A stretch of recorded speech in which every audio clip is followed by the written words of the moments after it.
Hey guys, presented by Yasraj Records. दिलवा के सोचल बतिया वही छोड़ी के कहीं दे बैरे पगली के अपना दे बैरे दिलवा के सोचल बतिया ओकरा से हम नहीं छुपे बैरे पगली के अपना दे बैरे हम बनबै राजा उ बनतई रानी सपना नवका सजे बैरे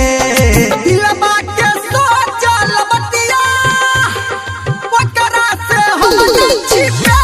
बैरे गोरकी के अपना बने बैरे माँ गायत्री रिकॉर्डिंग स्टूडियो।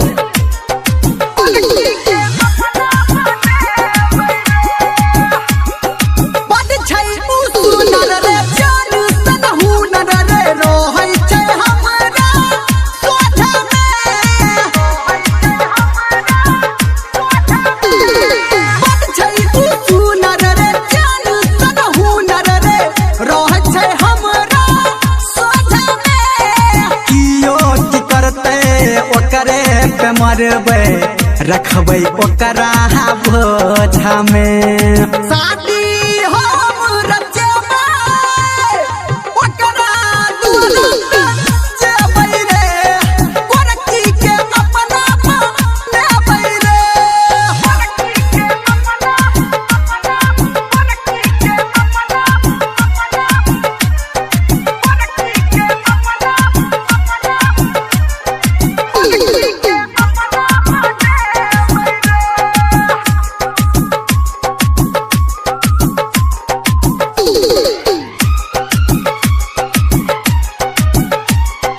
प्यार उ कोदै छै हमरा से डरै छै सब कुछ हमरा